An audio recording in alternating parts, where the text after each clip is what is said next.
Good day, people. This is chapter 2 from your New Leap text, and it's about the cultural context. And so, Edward T. Hall, culture hides more than it reveals, and strangely enough, what it hides most effectively from its own participants. And so, what this means is that culture, in a sense, is completely taken for granted. It's really the fish in the water phenomena because even though it's everywhere, it's in the smells we smell and the foods that we taste and everything that we see in our clothes and the structure of our roads and houses and all that stuff makes up culture. It's hidden from us unless we kind of pull back the meaning and think about it. So here, I'll read this. The introduction. The cultural context in which communication occurs is perhaps the most defining influence on human interaction. Culture provides the overall framework wherein humans learn to organize their thoughts, emotions, and behaviors in relation to their environment. Although people are born into a culture, it is not innate, right? Culture is learned. So culture's non-biological. It's not innate. It's not, given to us like Darwinian genetics is. Culture is learned. Culture teaches one how to think, conditions one how to feel, and instructs one how to act, especially how to interact with others. In other words, how to communicate. In many ways, the terms culture and communication can be used interchangeably, yet the influence of culture on human interaction is paradoxical. As we conduct our daily lives, most of us are unaware of our culture. However, culture influences our every thought. Individualism, collectivism, that's the self and its relation to society as a whole. And perhaps the most studied dimension of cultural variability used to compare and contrast cultures is individualism versus collectivism. So, individualism designates a culture that enacts the individual's selfhood. So, the individual's rights, his or her privacies, freedoms, uh, over the group. I mean, that's the point. The individual is weighed more significantly than the group itself in an individualistic culture, whereas collectivism stresses these normative obligations of conformity for participants to group standards. So the real rub of it is, in an individualistic culture, you have freedom of decision making, agency, and choice. In a collectivistic culture, uh, those choices are taken away from you and they're made for the harmony of the group. And I think one example that we could use throughout this entire discussion is um, romantic individualistic love versus arranged marriages, right? I mean, I think for us, it's very difficult to conceive of the notion of not being able to choose your mate. Whereas in other cultures, particularly India, but all throughout Asia and Africa, this idea, and also, in history, I mean, I think like my grandparents were arranged by a yenta or a matchmaker. And so, um, this collectivistic notion that, that's not your privilege to choose your mate. It's going to be done for the good of the family, which is done for the good of society. Um, all right, so I'm on A1 here. Research suggests that the most relevant feature of individualism was value placed on personal independence. So, this whole idea, right? What is independence? It's freedom of choice in decision making in terms of movement and action. And think how cool it is, man. You get to not only do you get to choose whom you are going to fall in love with and marry, even though the relationship might not last, it's your choice. You also get to choose your job, right? Your vocation, how you're going to earn your daily bread. It's up to you. You can think of these different times and places, for example, communist Russia or even in China, where you don't even get to choose what your labor is going to be. You might take a test and get slotted in a, okay, you're going to be a bricklayer. You can kind of think about things in the medieval era. So if your father was a blacksmith, you might, more than likely would be a blacksmith. So, all right. Two, Personal independence involves emphasizing personal responsibility and freedom of choice, personal autonomy, and achieving self-fulfillment, right? As so this idea of autonomy is like the individual can stand on his or her own and doesn't need to depend on others. And this also has a kind of upshot that we can be alone and we can be lonely and we can be separated from the group, but in a collectivistic culture, uh, the individual isn't the individual that we know. He or she is part of a greater whole. And I mean, we tend to think because we are Western, um, that the individualism is indeed best, but there are costs to individualisms. All right.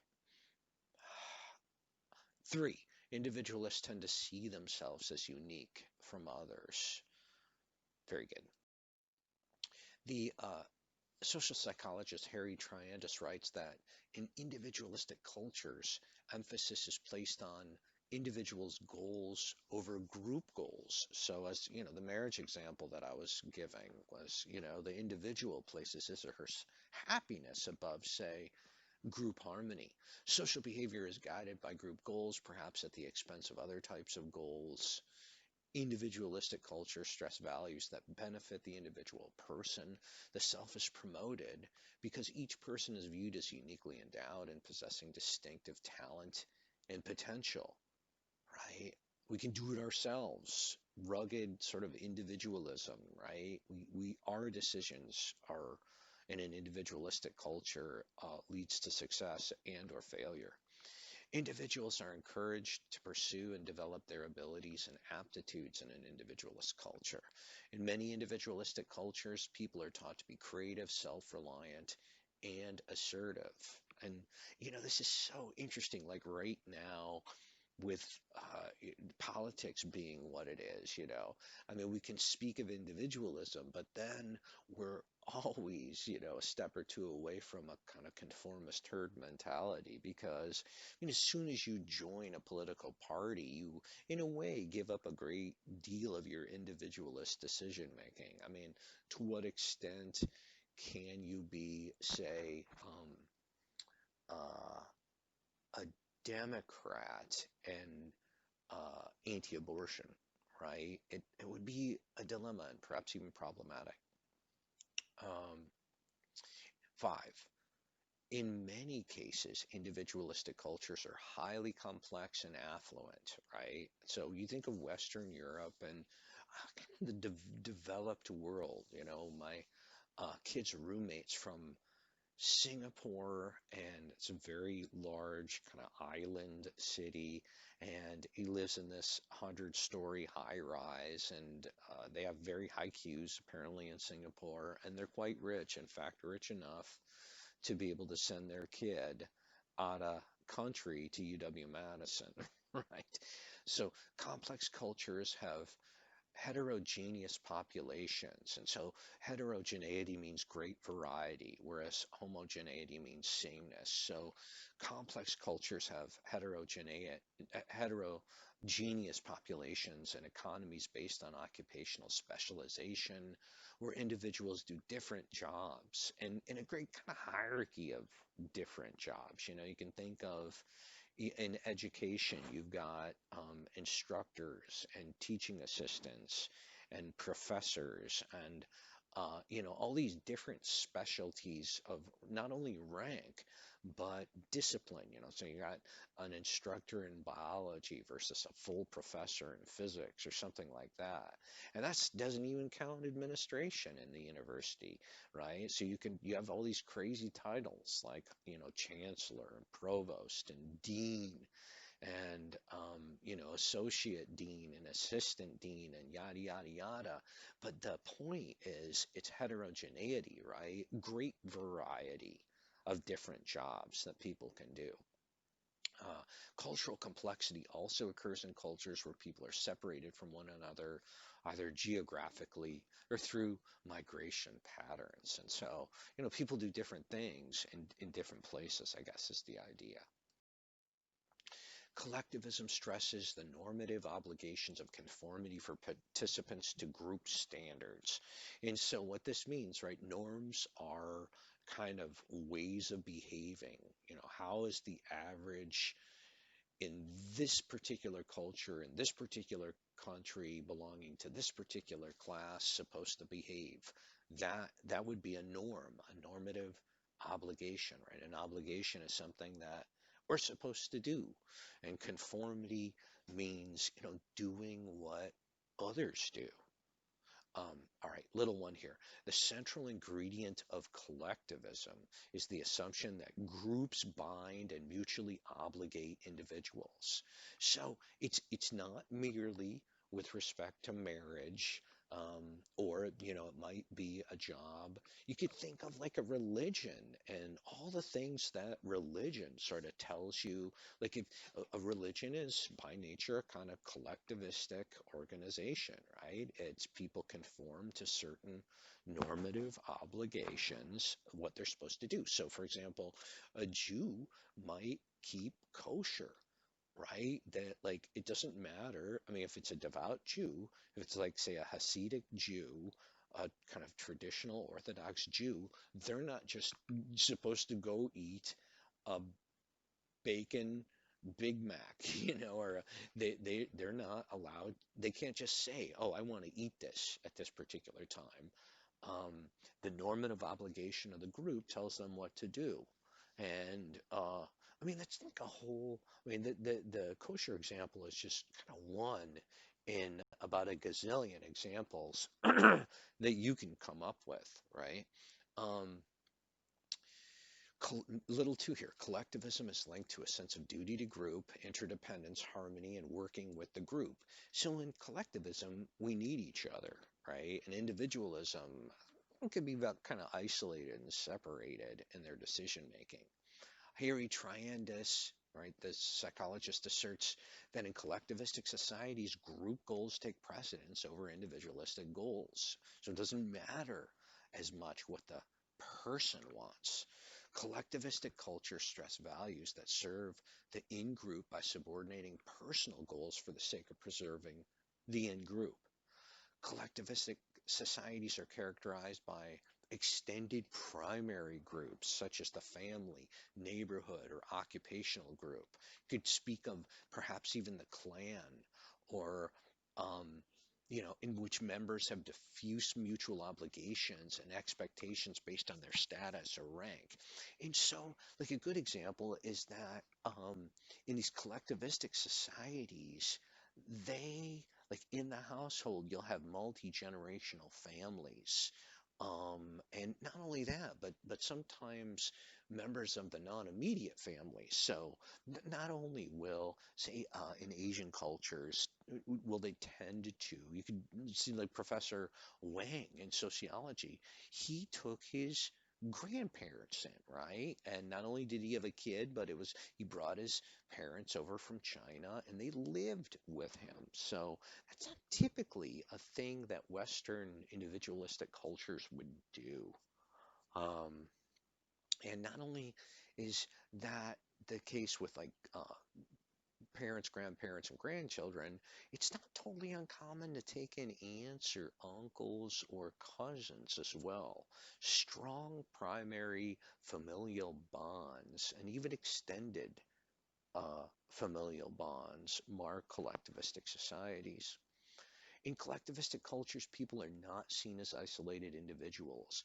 People see themselves as interdependent with others, where responsibility is shared and accountability is collective. A person's identity is defined by his or her group membership. And so, I mean, I'll just say this and I'll move on. And I think like a big reason that other countries have done way better with respect to COVID than the United States is this kind of mutual group decision making, whereas in America, there's more of a kind of sense of individualism. Like, it is my personal right, it is my personal freedom. You get, I mean, there are some very interesting legal and constitutional issues about, not only making somebody wear a mask, but this whole kind of shelter in place. Where in the Constitution does it say that we're going to make everybody stay home, and if you've got a business, you can't operate it because of the greater collective good? Well, I don't think it really says anywhere in the Constitution, although that's, as I say, a legal and debatable point. Whereas, in collectivistic cultures, the obligation to the group norms would take precedence. So not only, right, are these, I'm not really sure. Like if you left it, you can't say it's like up to the individual in a place like Korea or China to wear a mask and shelter in place because there are extreme punitive measures, right? Extreme punishments if you fall out of line. And I think that's another aspect of collectivistic societies. I mean, there's great sanctions and punishments if you don't behave as you're supposed to behave. All right. Individualism and collectivism are not mutually exclusive. They can coexist within a person of any culture. Individuals can be characterized by specific combinations of individualistic and collectivistic tendencies, right? So individualistic with respect to job, maybe collectivistic in terms of family or church, and vice versa. These are just kind of general concepts to explain how people behave, and we can't be too rigid with their utilization. So, little one here, there can be considerable within country variation. Labeling a particular country or culture as individualistic is difficult and may lead to overgeneralizations. Americans and Europeans tend to be classified as more individualistic, like Asians and Africans rank as more collective. A given culture's orientation toward individualism or collectivism has important behavioral consequences for that culture's members. Collectivism involves prescribed duties and obligations. Individualism stresses actions are guided by personal attitudes, motivations, and other internal processes. Collectivism values cohesion. Individuals individuals value personal reward and accomplishment. So for horizontal and vertical individualism and collectivism, you can kind of imagine four different quadrants, right? Horizontal individualism, vertical individualism, horizontal collectivism, and then vertical collectivism. And I'll read these to you and maybe unpack them a little.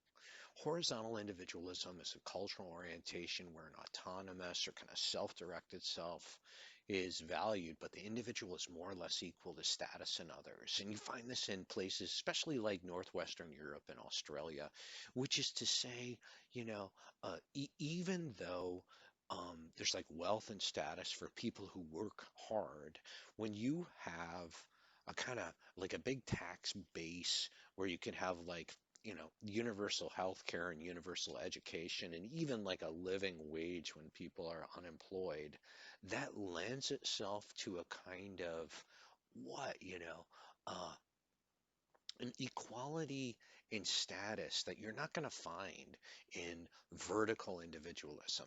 Right. So horizontal individualism is where, you do have autonomy and self-direction. However, people are pretty equal. In vertical, right, number two here, vertical individualism, that's the cultural orientation where an autonomous or self-directed self is also valued, but the self is seen as different from and perhaps hierarchically unequal to others. Status and competition are important aspects of this orientation. And so, like in a way, in a place like America where you don't have free education, at least in college, you don't have free health care, and you certainly don't have a tax base that's going to support um, a living wage when people are not working, you have a kind of radical distinction between the rich and the poor. I mean, I don't know. I think on some level, we tend to think of wealthy people as, say, better than like a homeless person. maybe not better in the eyes of God or something like that, but in kind of like this a radical, vertically individualistic culture, you have these great disparities which are tolerated, right? Which are tolerated. So I don't want to make it overly political or anything, but I mean, it's very interesting. Horizontal, little three here. Horizontal collectivism is the cultural orientation where the individual sees the self as a member of an in-group whose members are similar to one another. The self is interdependent and the same as the self as others. Equality is expected and valued uh, within that culture, and it's practiced. So you don't want to stand out. It would be rude and vulgar to be competitive in a horizontal collectivistic culture. I mean, your goal would be to best help the group. And so you don't want to stand out. You don't want to be super creative and an individual in a horizontally collective culture. Vertical collectivism, number four here, is the cultural orientation in which the individual sees the self as an integral part of the in group, but the members are different from one another, some having more status than others, right? So the self is still like super valued, but there is a kind of hierarchical status difference. And this is what we might call vertical collectivism. I'll continue. The self is interdependent and inequality within the group is valued. So serving and sacrifice are important. You can think of like and India, Japan and India, right? Where you might belong to a caste and your family obligations and your cultural obligations are extraordinary. However, there is this notion of self direction, autonomy of self, and the harder you work and the more you compete, the more reward and benefit you derive.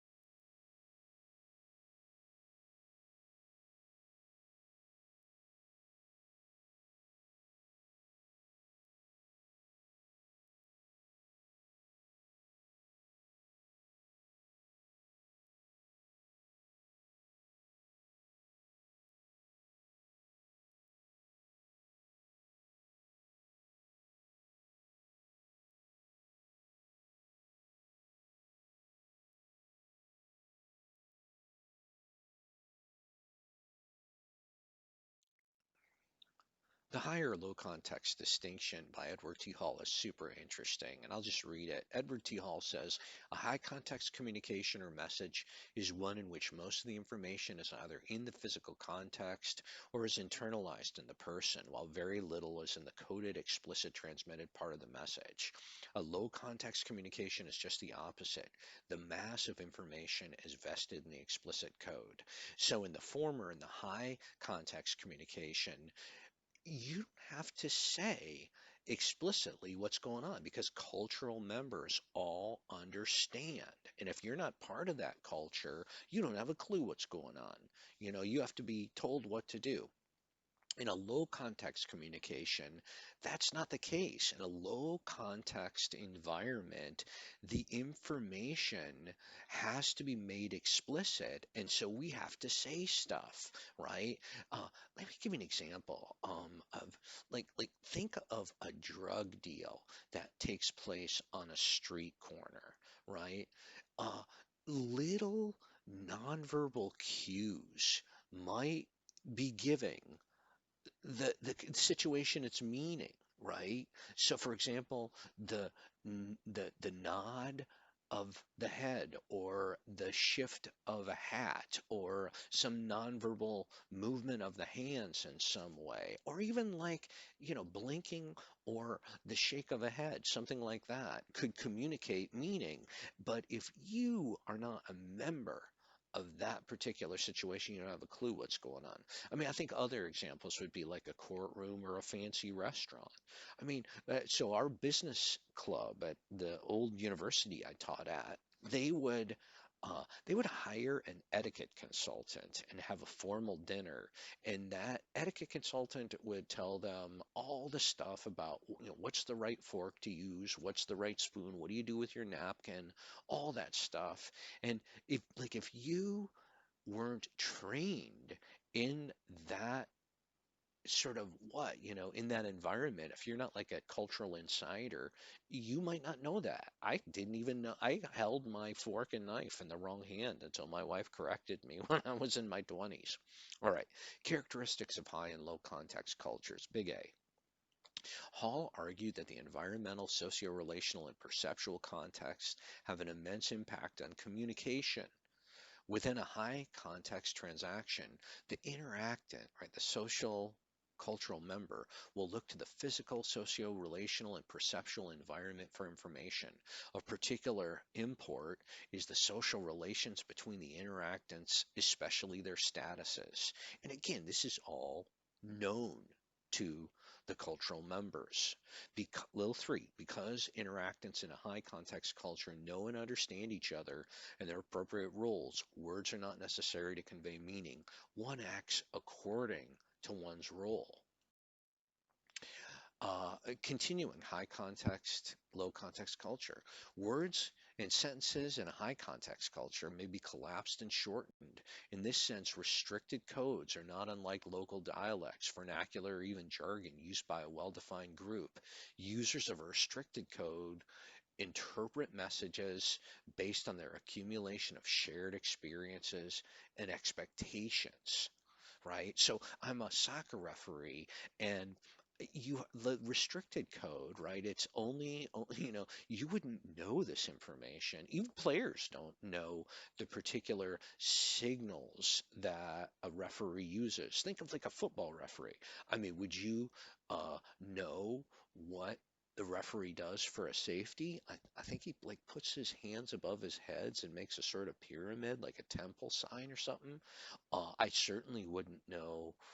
I know what personal foul that sign is. I don't think I would know pass interference though, right? So those are restricted codes, right? That's an example of restricted code, and it's well defined by users of that particular group. The rules, on little five here, the rules for communication in high context culture are implicit, right? They're not on the surface. Another word for that is they're kind of covert, right? Under the covers. And speakers are expected to know and understand unspoken messages, right? In little six here, in a low context transaction, the verbal code is the primary source of information. So it has to be stated in a low context environment, right? High context environment, the environment itself is vested with all the meaning and people know what to do. In a low context environment, people have to figure it out for themselves, and they do that by sharing information through the verbal code, right? Low context cultures generally rely on elaborated codes. Unlike users of restricted codes, users of elaborated codes rely extensively on the verbal code system for creating and interpreting meaning. People in low context communication cultures use direct, explicit messages. Most low context cultures are individualistic. Examples being the US, Switzerland, Germany, Scandinavia, France, and Britain. Most high context cultures maintain collectivistic tendencies. China, the Koreas, many Arab and African cultures. High context cultures are more comfortable with silence than low context cultures, right? I mean, that makes sense because in a low context culture, things have to be said, right? Silence doesn't do any good. But in a high context culture, since the situation kind of holds the meaning, silence is critical. You don't need to say things. Value orientations. This is particularly interesting, I think. This is Shalom Schwartz's stuff. Uh, Values affect intercultural communication. When people from different cultures come together to interact, their messages are guided by and reflect their fundamental value orientations. The social psychologist Shalom Schwartz's theory of basic values. Schwartz identifies 10 basic personal values that he argues are universal and recognized across cultures. And, I put in green here. I think you need to know the first three. I don't think you need to know all 10. Uh, so, self-direction, stimulation, and hedonism are interesting. Self-direction has to do, this is on this, I mean, even in the most collectivistic culture, there is a kind of independent personal autonomy, independence of thought and action. And then stimulation. So this is very interesting. To what extent do we have to be stimulated, right? And this has to do with the kind of, like the various forms of media in the city, or like, are we on a farm? Are we in the country? And do we have to use language to stimulate and entertain? Or like, to what extent do we have to exert our own energy to be stimulated? To what extent does our culture, just like say Netflix, where we can couch binge an entire series in 7 hours, right? And what in fact is the kind of variety and maintenance of an optimal level of activity or activation? I mean, it's, you can't be going all the time, and you can't be receiving passively all the time. And this related to the like the third value, which is a value, right? And that's hedonism, and that's our need for pleasure, our need for comfort. And in some way, hedonism is a philosophy. It stands out against Stoicism, which suggests that character is sort of built from our abstinence from pleasure. And hedonism is to what extent do we have to have air conditioning? To what extent do we have to have restaurants? To what extent do we have to, or uh, can we live without, like, certain cultures that are very poor? How do they derive pleasure, right? Is it more a kind of bodily or corporeal pleasure, as opposed to, say, a, a pleasure from art, or a different kind of art per se? And I think that's all I'll say about that. Power distance really has to do with who can say what to whom. So it's Gerda Hofstede, and uh, power distance involves the nature of equality, inequality between cultural members. And so, like, a big part of this is whether or not the wife is equal to the husband, or whether or not the man is equal to the woman in the workplace, whether or not, like, in your family, the dad was in control, or was it more like co-parenting, or whether, a big part of it is whether or not, like, children were kind of equal. I mean, did your parents value your decision making about what to eat, or maybe what to do on vacation, or what would be done in terms of a Friday night? Well, that would be a kind of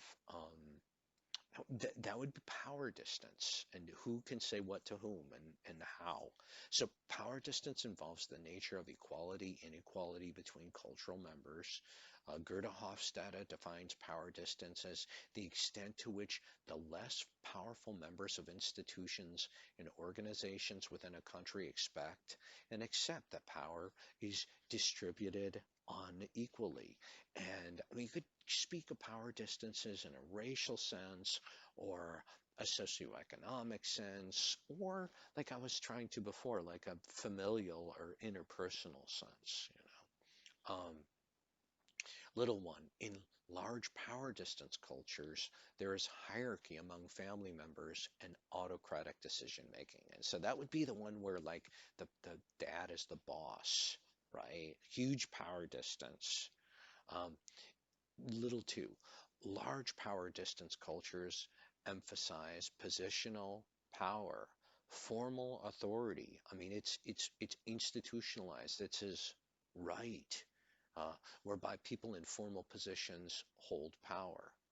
Small power distance cultures emphasize earned power based on individual accomplishments. So in small distance uh, power cultures, right, you can kind of work your way up.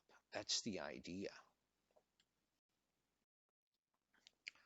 Uncertainty avoidance has to do with the perceived threat from the unknown. So, six here. Uncertainty avoidance is the degree to which cultural members feel threatened by uncertain or unknown situations, right? Things they're unaccustomed to. Hofstede contends that uncertainty avoidance is expressed through nervous stress and as a felt need for predictability and for written and unwritten rules. So, kind of structure.